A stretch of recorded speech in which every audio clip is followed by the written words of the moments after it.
सीताराम डेरा थाना क्षेत्र में रंगदारी फायरिंग कांड को लेकर पुलिस ने 27-28 अक्टूबर की मध्यरात्रि और उसके बाद लगातार 2 सफल कार्रवाई की है। पहली कार्रवाई में पुलिस की टीम ने भुयाडी के कारोबारी हरेराम सिंह के घर पर फायरिंग करने वाले शूटर रवि महानंद उर्फ गोपला को सिद्धगोड़ा बारीडी के 2 एरिया में एक खाली क्वार्टर से घेर लिया। पुलिस को गुप्त सूचना मिली थी कि शूटर वहीं छिपा है। सिटी एसपी कुमार शिवासिस ने प्रेस कॉन्फ्रेंस कर जानकारी दी कि उन्होंने बताया कि रंगदारी मांगे जाने के मामले में 2 लोगों को गिरफ्तार किया गया है। उन्होंने बताया कि सोमवार को रात करीब 1:30 बजे पुलिस टीम ने क्वार्टर पर दबिश दी, लेकिन अंदर से अपराधी ने पुलिस पर फायरिंग शुरू कर दी। आत्मरक्षा में पुलिस ने जवाबी कार्रवाई की। इस दौरान रवि महानंद गोली लगने से घायल हो गया और मौके पर ही पकड़ लिया गया। उसे एमजीएम अस्पताल में भर्ती कराया गया। घटनास्थल से लोडेड पिस्टल, गोली, खोखा, शराब की बोतल और अन्य सामान बरामद किए गए।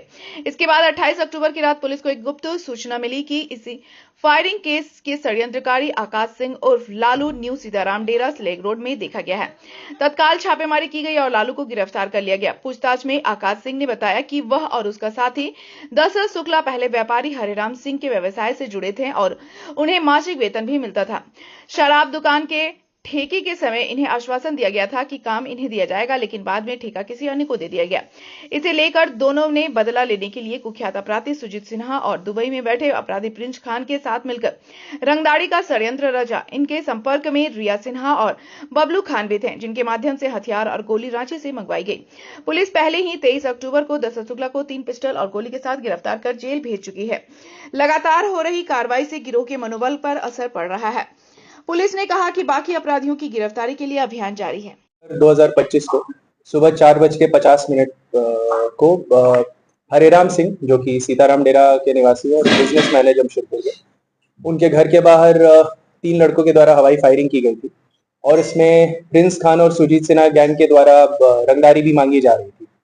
अब इसमें हमें 27 और 28 के मध्य रात्रि को ये सूचना मिली कि उसमें से एक शूटर सिद्धगोड़ा थाना क्षेत्र में K2 टाइप फ्लैट्स में K2 74 में हो सकता है पॉसिबली प्रेजेंट होगा। तो इसको मद्देनजर रखते हुए एक टीम बनाई गई, जिसमें टीम के मेंबर्स थे inspector Ghulam Rabbani Khan, inspector Niranjan Kumar, inspector Birendra Kumar, sub inspector Rajesh Kumar, sub inspector Akshay Kumar और सब ASI दिलीप कुमार। ये टीम वहां पे मौके पे पहुंची। उसके बाद हमने कोशिश किया कि वो जो युवक अंदर है वो पहले सरेंडर कर दे हमारे सामने, बट उसके द्वारा वहां से अंधाधुंध फायरिंग की गई। तो जवाबी कार्रवाई में जमशेदपुर पुलिस द्वारा फायरिंग की गई। उस फायरिंग में जो क्रिमिनल था जिसका नाम गोपला था, उसको पैर में गोली लग गई। इसके पश्चात फिर कल रात में हमें सूचना मिला कि जो दशरथ शुक्ला का एक क्लोज एसोसिएट था, उसका नाम है आकाश सिंह, उसके द्वारा भी इस घटना में लॉजिस्टिकल सपोर्ट प्रोवाइड किया गया था। जो घटना में वेपन्स यूज हुए थे उसके द्वारा सुजीत सिन्हा गैंग से लिए गए थे और उसके द्वारा ही सारे प्लानिंग वैनिंग को किया गया था दशरथ शुक्ला के साथ मिलके। तो उसको भी हमने कल रात में अरेस्ट किया है। उसने अपने कन्फेशन में अपने पूरे अपराध को स्वीकार किया है कि कैसे उसने रेकी किया था, हथियार प्रोवाइड करने में उसका क्या रोल था, सुजीत सिन्हा और प्रिंस खान गैंग को कांटेक्ट करने में उसका क्या रोल था, और बाकी भी अपराधियों का नाम उसके कन्फेशन में हमारे है। इसमें आपको ये बता दें कि हरेराम सिंह के द्वारा एक शराब का जो लाइसेंस का काम था वो लिया जा रहा था, जिसमें दशरथ शुक्ला और आकाश सिंह को लगा था कि उन लोग को काम दिया जाएगा, उनके साथ उसके प्रोसीड्स को शेयर किया जाएगा। बट लास्ट मोमेंट पे कुछ चेंजेस हो गए थे, जिसके कारण वो काफी मतलब इरिटेटेड थे और उसी प्रतिशोध के भावना ने उन्होंने इंश्योर किया कि सुजीत सिन्हा और प्रिंस खान के गिरोह के द्वारा फायरिंग कराई जाएगी। बट जमशेदपुर पुलिस ने इसमें कार्रवाई की है। हमने ये इंश्योर किया कि एक जो लॉजिस्टिकल सपोर्ट जिसने प्रोवाइड किया तो उसको हमने अरेस्ट किया है। एक मुठभेड़ हुई है जिसमें एक शूटर को गोली लगी है पैर में। तो हम लोग ये इंश्योर कर रहे हैं कि ऐसे रंगदारी के घटनाएं नहीं हो और ये जो क्रिमिनल नेटवर्क है इसको हम लोग टोटली बस्ट करने की कोशिश करेंगे और जो बाकी शूटर्स हैं उनके लिए भी हम लोग अभी रेड्स कर रहे हैं। जो अभी तक हम लोग को समझ में आ रहा है, प्रिंस खान और सुजीत सिन्हा के साथ इन लोगों का रेगुलर कांटेक्ट है और उसी के थ्रू वही से उन्होंने वेपन सोर्स किया था। जैसा कि आप जानते हैं, दशरथ शुक्ला को रांची पुलिस ने जेल भेजा था 3 हथियार के साथ और उसी सीक्वेंस में जमशेदपुर में भी उनको ये वाला काम दिया गया था। अब धीरे धीरे पता चलेगा, अनुसंधान में क्लैरिटी आएगी कि कहाँ पे मेड है कहाँ पे नहीं मेड है, फिर रिमांड लेंगे तो उसमें और क्लैरिटी आएगी। के थ्रू हम लोग को जो आइडिया लग रहा है, उसके कुछ कुछ गुर्गे थे जो जेल के बाहर थे, वो उनके थ्रू कांटेक्ट में रहते थे, उन्हीं के थ्रू फिर हथियार वथियार का प्रोवाइड किया गया था और इन्फॉर्मेशन दिया गया था और उसके द्वारा फिर धमकी वाले कॉल्स किए गए थे।